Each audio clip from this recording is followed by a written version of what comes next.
자, 지금부터는 데이빗 생얼 그리고 최상훈 뉴욕타임스 특파원이 쓴 기사를 전해드리겠습니다.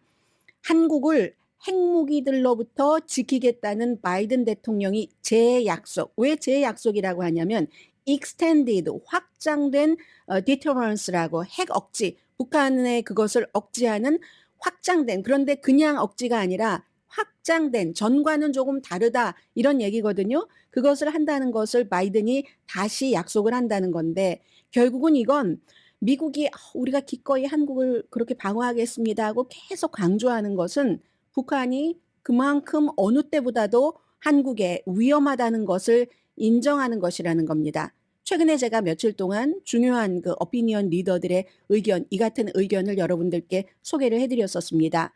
트럼프 전 대통령이 김정은 그 국무위원장과 만나고 몇 번, 세 번의 만남 끝에 결국은 하노이에서 실패를 하고 말았고 그 이후 4년 동안 북한의 핵 능력은 어마어마하게 컸습니다.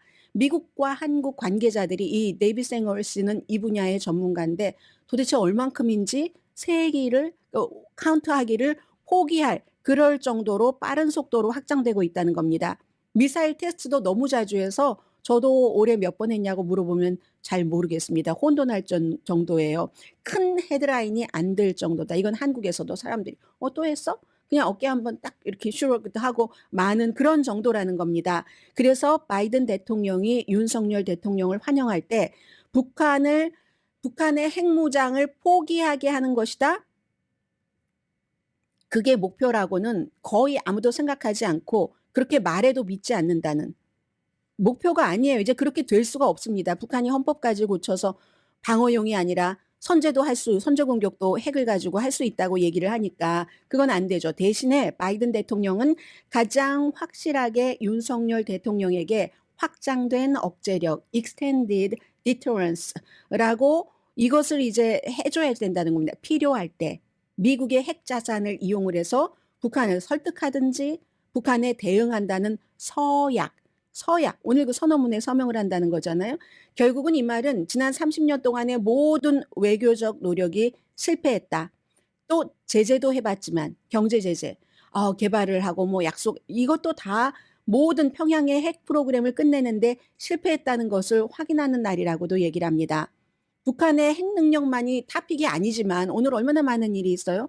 한미동맹 70주년도 있고 중국과의 문제, 또 한국 기업의 뭐 미국의 투자, 기타 등등 우크라이나 문제, 서울과 일본과의 관계, 반도체 특히 이제 그 제조업 미국의 한국이 투자하는 이런 많은 것이 있지만 결국은 북한의 핵 능력이 너무너무 강하기 때문에 이것을 어떻게 하느냐가 가장 큰 상호 관심사라는 겁니다. 어떤 부분은 한국이 조금 꺼려하고요. 중국 때문에.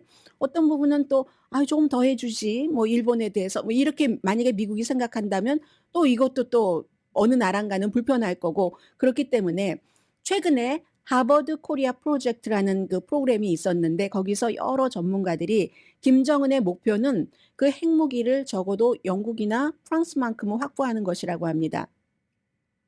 영국이 한 200개, 프랑스가 한 300개 정도 되잖아요.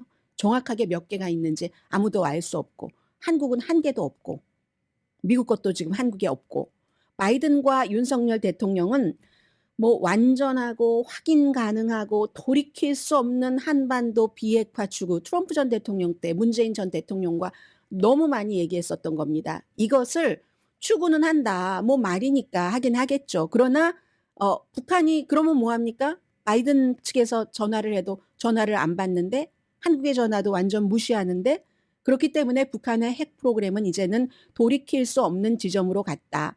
미국 국방부가 추산하기에 중국도 마찬가지예요. 미국은 항상 중국을 의식하니까 2035년이 되면은 중국이 핵무기를 1,500개로 늘려서 그리고 또 러시아는 우크라이나에 사용한다 만다 지금 얘기를 하고 있고요. 두 사람 지금 나오고 있네요. 그래서 뭐 나올 때까지는 하겠습니다. 저는.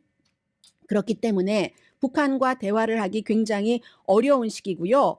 트럼프 전 대통령은 처음에 취임했을 때 세계가 지금까지 보지 못했던 것을 보게 될 것이다. 화염과 분노를 얘기를 했고 직접 그다음에 외교를 해서 6개월 만에 북한이 다 포기할 거야. 그리고 어느 날인가는 김정은 만나고 오다가 미국 사람들은 이제 안심하고 잘 수 있어. 미국은 더 이상 북한의 핵 위협으로부터는 벗어났어라고 얘기를 했는데 이게 아니잖아요. 지난 금요일에 최선희 외무상이 최근 몇 개월 동안 반복했었던 얘기. 북한은 세계 수준의 핵파워 마지막 단계다. 역전 불가능하다라고 얘기를 했고 물론 북한이 뭐 한국을 뭐 선제 공격한다던가 이러한 의지가 있다고 믿는 사람은 많지는 않다는 겁니다. 미국에도 마찬가지로. 그러면 또 당하니까.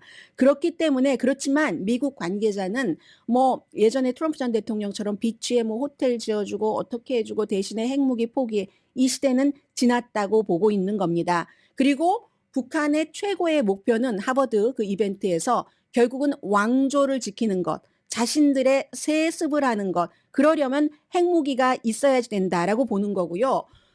북한도 중국이 지금 입장이 전에 육자회담 할 때와는 많이 달라졌다는 겁니다. 그때는 미국, 한국, 일본, 러시아, 북한, 뭐 이렇게 육자회담을 해서 뭔가를 이렇게 하려고 했지만 북한이 핵 능력이 강화돼서 테스트를 하기 시작한 다음부터는 중국도 북한이 뭐 그 한국이라든가 일본이라든가 미국을 곤란하게 하는 것을 좀 미국의 동맹국을 불안하게 하는 것을 해피하게 바라보고 있는 것 같다라는 얘기들도 하고 있고요. 어쨌든 3월 7일에 김정은 위원장이 화성 32로 시찰을 하면서 그 모듈이 사진이 진짜라면 대량 생산을 표준 핵탄두 작은 것을 생산할 수 있는 능력이 있다는 그런 얘기고요.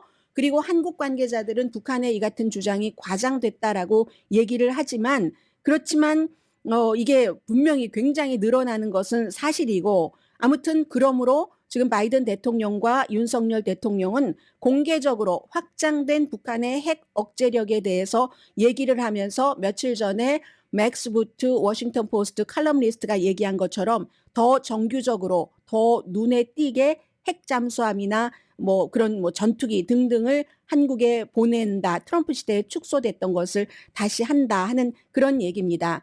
그렇지만 바이든 대통령이 무슨 뭐 사이버 뭐 이런 문제들도 있고 하는데 얼만큼이나 미국의 위험을 감수하면서 그 핵 자산을 북한의 위협에 대해서 한국을 보호하기 위해 쓸 수가 있는가 이 부분에 대한 말을 어떻게 할 것인가에 지금 세계가 주목하고 있는 겁니다. 그리고 도청 문제에 대해서는 뭐 윤석열 대통령으로서는 불편하고 망신 있는 그런 점도 있지만 어쨌든 전략적인 핵무기를 한국에 배치하는 것은 요구하지 않을 것이다. 미국 전술핵무기 뭐 91년도에 걷어내간 것. 이건 제가 듣기에는 미국이 이걸 원치 않는다로 들리거든요.